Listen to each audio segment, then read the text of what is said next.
Hello and welcome to recorded Parent Engagement Group presentation. I'm Owen Tiplady, I'm Assistant Head for Post 16 at Redland Green School. My name's Amy Potter, I'm Assistant Head Teacher for Post 16 and Cottam School.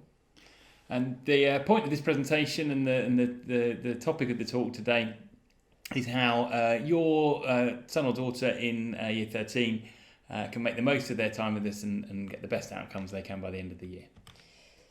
And so really what we're hoping, this isn't going to be a particularly long session, but what you're hoping that you're going to get out of this is some guidance around what make effective study habits in Year 13, as well as a few pointers around post-18 planning, because we're aware that's very much on the radar at the moment, and then a few key dates for your diaries for this year.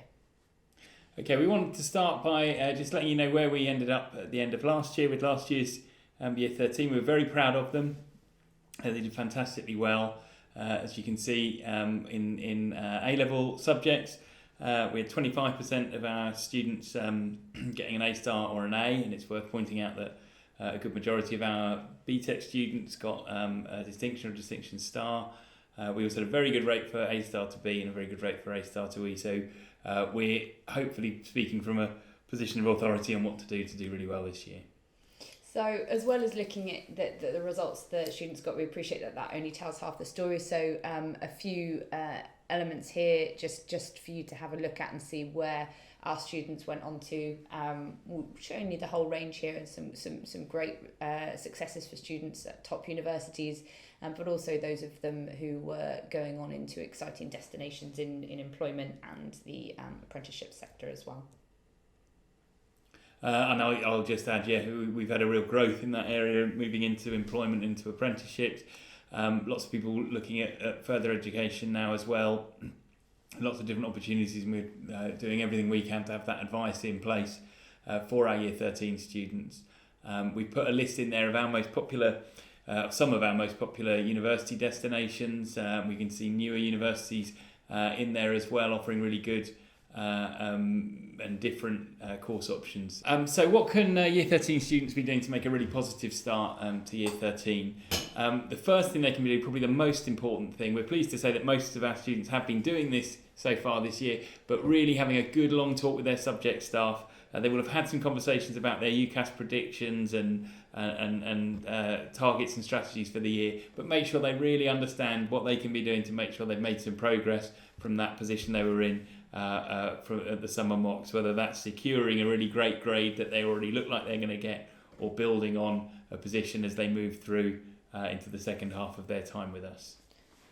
Also really important that that all of Year 13 students remembering that they still have time, but that they have a clear plan for what the remainder of that time looks like. Year 13 is as a year is not as long as Year 12. Their exams are going to be on them before they know it, but really important that they are mapping out clearly what they need to do between now and the end of their courses. And for many that will include things like coursework deadlines. It also may include BTEC examinations, and of course final linear examinations for A-level subjects as well. But the stepping stones to that and organising the time they have is key. They need to be thinking about, part of that is the regular study sessions, that they need to be thinking about making sure they're putting in enough time outside the classroom to match and develop what they have done in the classroom. Particularly at this stage, reading around the topics they've done in class, whether they're on a BTEC course, an A-level course, or it's an enrichment or enhancement course. Developing their knowledge on top of that which they've covered in the classroom becomes more and more important, and we know that that can really make the difference in examinations at the end of the year or in final coursework. And that's particularly true as well of the extended project. We have a lot of students who are finishing or moving through that, getting ready to finish that off by maybe the end of this year, or maybe the start of next year, as they've agreed with their tutors. But a lot of that is work that they'll be doing outside of class and wider reading. And I think what's key is we work on an hour for an hour mantra, and you will have heard us say that before, and the students certainly have. Important that to remember that what's happening in classrooms really is the foundation of the learning. And as Mr. Tiplady has said, these new linear courses rely a lot on reading beyond the topics, and they need to be using their time for that. We can't emphasise enough the value of them being in school all day, every day. They do have non-contact time. They do have time in their timetables where they're not in lessons, and they have study facilities here to be using that time wisely and to be working. It's really, really important that they keep that in balance, and it will then give them some capacity in the evenings to keep life in balance as well. And on that note, what I would say is that please make sure that you're monitoring part-time work, because there can be a lot of pressures to have a bit more money to spend on socialising, etc. And obviously some of our students carry additional responsibilities financially as well, but they've only got one more year left, and the studies need to absolutely be in the priority. So everything in balance. Part-time work needs not to encroach on that. But we would also just reiterate that holidays during term time aren't authorised. They will have a nice long holiday after year 13, so any trips need to be planned for that time.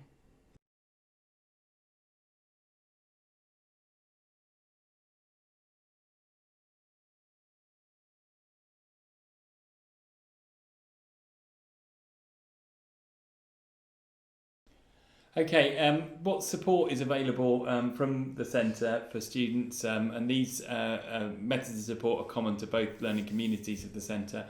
All students have access to a personal tutor who will spend time with them, help them set targets, help them understand what they need to do next, organise their time, help them organise their applications for that next step, whether that's university or something else. And they also have, as we've mentioned before, access to their subject teachers.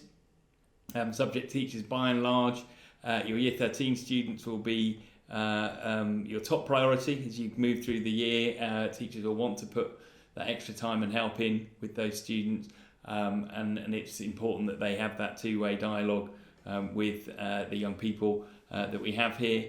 An awful lot of work and support will come now via Google Classroom. It's being used in common by all the subjects across the centre. It's a great way of centralising material, of catching up on any work that's been missed, of handing in homework, of keeping track of homework.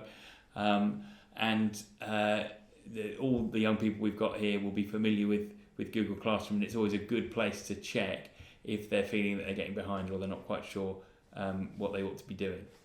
So in addition to that, we've got quite a lot of central support as well for study and organisation. So Upgrade is our supervised study facility. There is an Upgrade space at each learning community, and that is always staffed by an academic mentor. So there is always somebody that students can contact or can engage with for support.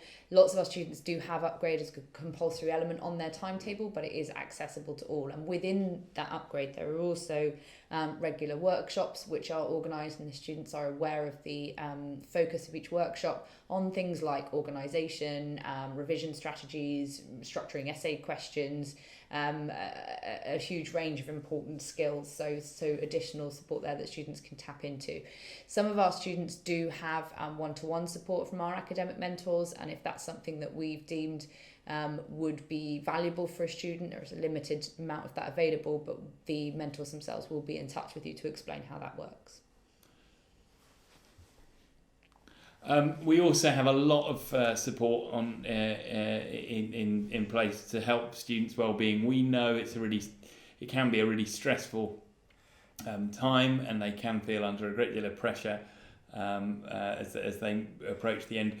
We want people to feel that they're in a position to do their best, not that they're in a position where pressure is making things worse for them or more difficult for them. So at both learning communities, there's access to a counsellor, there's access to student support services. They can speak to Miss Kempt at Cottam and Miss Hain at Redland Green, who can put them in touch with any number of different services. All their tutors they can discuss it with as well, all their subject teachers, everyone there knows some of the different things that we can refer people onto, or might just be able to offer a supportive ear to help keep track of everything and to help make the process of university application or employment or apprenticeship application a little bit more straightforward. We offer Unifrog, which everyone has a login for, which will keep track of and help make those applications that those students are looking at. It helps you look at what different apprenticeships or university courses are available. All students also have access to a one-to-one careers meeting where they can talk about that next step. That's particularly useful for students who maybe are thinking beyond or away from university, just to know what is out there. It's an area where there's a little less clarity for us as providers about exactly what's available. So it's always good to make sure we're getting students involved in that search, although a service like Unifrog really does bring everything together, and in tandem with that careers meeting and that one-to-one independent careers advice, they're likely to find something that is the right thing for them. And we'll talk a little bit more about the post-16 parent surgery at the end of the presentation. Okay, so we have talked briefly about Upgrade and the support available, but wanted to make sure that you had the opportunity to see the faces of some of our staff that work in this area to support post-16 students. We've, as is listed here, there are a range of different things that this facility is there to support with. This is not just something that is there to support students who are falling behind, but also for students who want to push themselves to the next step, perhaps aren't sure why, or are missing key skills, or want to further develop key skills to support with their specific courses. So open to all and a really powerful resource. Support with you, Kath. So thinking about what are those different choices those students might make as they move on from us, it's quite likely that your son or daughter, your own person, will be thinking about one of these 6 different possibilities, or some combination of them. I'll start with the gap year. I think we've said this before, but it's very important that if a student is taking a gap year, that they have a think about what can they get out of it, as well as a chance to relax and ease off after school. Are there specific things they can be doing to keep their skills up? Is there specific skills that they want to get from employment, or experience they want to get from employment, as well as that really important chance to go travelling? They may be looking at studying abroad, and we know that we've had some students very successfully go off to Holland, to Belgium, to Denmark to study in different universities. Unfortunately, that's an area that is very rapidly changing with what's going on at the moment with the European Union, but we'll make sure we get the information that we have access to you and to students as quickly as we can. So then, in addition, apprenticeships it can be a real minefield for students to explore when that's an area that they're interested in stepping into, because there's no one recruitment channel. But what we would say absolutely is that if your young person is interested in pursuing this field, they need to make sure they have seen, if they haven't done so already, the careers advisor at Either Learning Community, because they're brilliantly tapped in, as we've said, to local opportunities, and as a school we get sent lots of things by different organisations which we can help direct students to. But it really does, what they will need to do is have an idea of the field of interest, the industry that they're looking to explore, and then we can support with that. But having an up and together robust CV and a good set of work experience will assist with that. But don't be alarmed if they're not putting applications in yet. It is still a little bit early for apprenticeships starting kind of summer 2019 onwards, but certainly not too early to be having the conversations. I would say the same with employment. It's going to be slightly different because you're talking about going straight into employment without that additional kind of training structure, although a lot of employment pathways do now have training elements to them. But important that students are starting to think about what the employment market looks like, what sort of jobs are available out there, and what they're going to need to be able to demonstrate to compete in that market. Now, we have spent the last year and a bit with them talking through exactly these things, developing these things, working on enrichment and life beyond their core studies. But now is a good opportunity to be just polishing up that CV and getting ready, and again speaking to careers advisors for if there are particular things that they want help signposted to. And finally, there's the higher and further education options, which we know a lot of our students will take. I know it might not feel like it, but university might be the more straightforward of these options, because it is the one that an awful lot of their colleagues will be going for as well, and we have an established system for doing that, which we went through in our PEG meeting at the end of last year.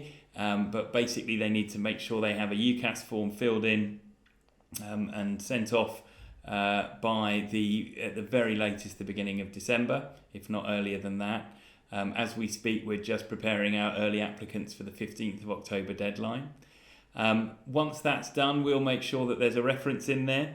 We don't tend to say negative things about students. We try and make sure they're as positive as possible, and there are predicted grades in there, and students can choose up to 5 courses. I suggest if you want some more information about the process of university application, to look at the UCAS website. It has some really great videos on there and lots of information about how to make sure that it's done correctly and in the right place. We will talk in a moment about next steps for UCAS applications as well, because most of them are well underway with that. And then just so the last thing to mention really is a lot of our students do pursue arts pathways, particular foundation routes into art. Again, the local offer for that is great. They're in a good city for it, but that does require developed portfolio work.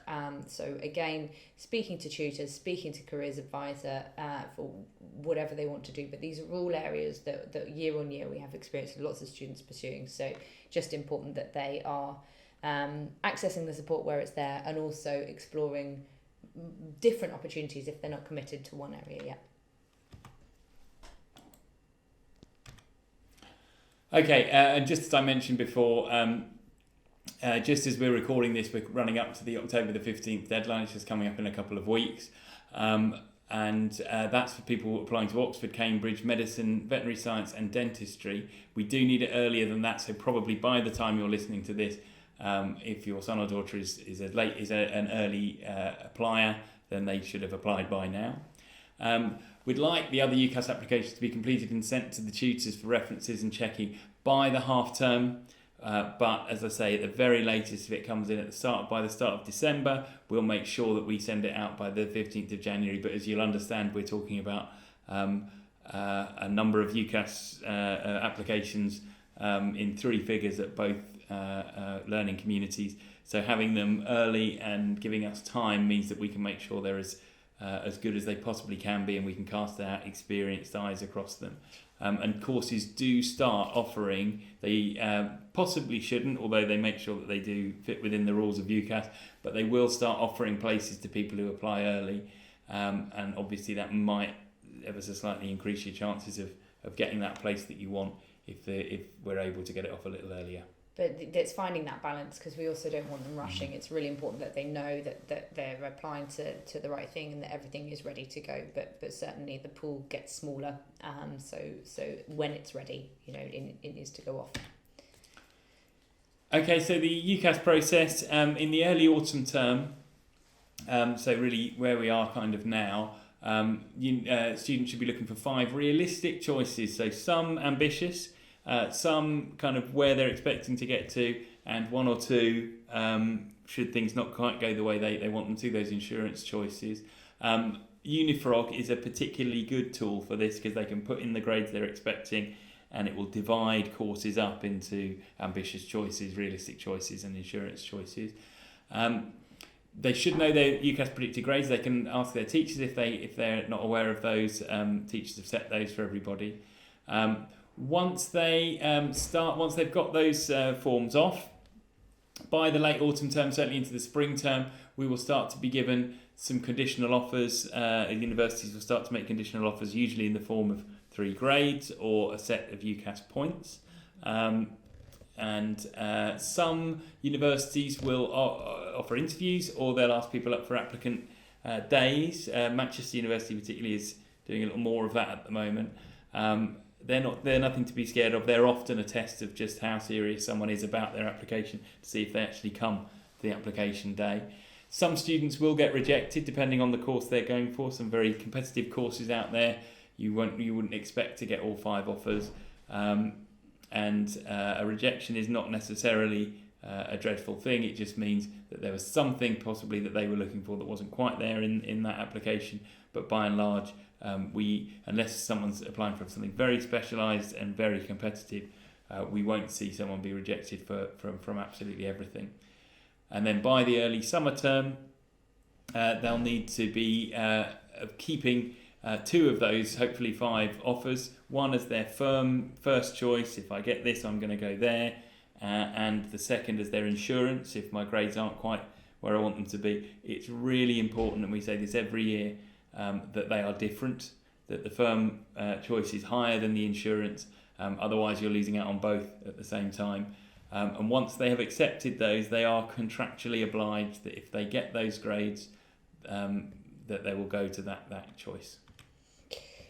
So there is a huge amount of information out there to support students with university applications, but we would direct them back to the guidance packs that were shared with them in Term 6 around the Futures conference that we held, and in that it's some really clear guidance about how to construct an effective personal statement. Again, we're going to keep talking about Unifrog, but it's a really, really good tool to help students break down their personal statements, and if they're working on those, when they update them, they can share them directly with their tutors and get some prompt feedback as well. But when they're constructing personal statements, as we've mentioned, some online video tutorials for parents as well, but key things to remember, they need to be thinking why it is they specifically want to study this course, the relevant experience that they have in and outside of lessons, their academic experience and why they as a student are well suited to further study in the area, and then all of those other elements that make them who they are and make them stand out. Now, the balance of those different sections will be different depending on which course they are applying for, and some courses will require quite specific style of personal statement, but that's why tutors are a really important point of contact. To support, and members of the post-16 team will be monitoring those as they're coming through and being sent off as well. So we do have the expertise and we are here to guide, but we really would direct them back to all the resources that were given to them at the end of year 12, because they have everything they need to make a very good first draft at the very least. Okay, so as they get that advice, and take on board all that different bits of wisdom from various different people, they ought to be making drafts and be prepared to redraft that personal statement. Some will be fairly a long way through this process now, others will be just starting, but that process of drafting, not being too precious about it. If someone with some experience says that's the right thing to do, change that there, to take that on board, and to check that always against what they think that particular university's requirements are. We would recommend that they show it to you, because you are the people who are likely to know them best, and can really say this person's coming through here, or there's things about you that you haven't really put down there yet. And then in the end, they'll agree a final version, probably through their tutor overall, possibly through a subject teacher, possibly through one of us, that will then end up on that application. Okay, so once they're through the process of writing their personal statement, it's just making sure that everything's T's are crossed and I's are dotted on the online form. They need to make sure they've applied via school and used the buzzword. All information is in their packs. And one thing we'd encourage you as parents, carers, to just double check is that they've used the right fee code when they're completing that part of the application. This really helps with the links to Student Finance England and applications for student loans. So the fee code that they need to select is number 2, and their authority that they're applying for most students is Bristol. Worth saying in there that if they are applying for an NHS funded course, it looks slightly different. They do have to make a payment to send off the application, and that's at £23. Bursary students can have that cost covered, so they need to just make sure they request that via the bursary. If they only make one choice, it's a slightly smaller amount, but I think the extra £11 represents very good value in just keeping those options open. Worth saying as well, when they do click and send, it comes to us before it goes to UCAS, so there's a last opportunity just for us to make any final checks and queries before it goes. Okay, so after sending off their form, they'll get confirmation from UCAS. They really need to make sure they keep that email safe, keep the ID number that's in it safe too. That they anything they're posted by the university. Some universities do still use snail mail, so they might get things through the post that they need to keep hold of, and also anything online. Try and have somewhere they're keeping any emails, or making sure they've made a little folder somewhere so they can just keep everything together. They should record UCAS track details they get sent. They might well need them later on. And by the end of March, they should have received all of their offers or rejections, so they know exactly where they are. By then, they can then start to make a decision about which one they're going to have as firm and which one as insurance. A date for the diary, please be aware, Thursday 15th of August, that's going to be A-level results day. Please, if at all possible, make sure they are in Bristol on this day. We don't give out results over the phone or via email. We can arrange for results to be posted, but obviously there's a delay with that.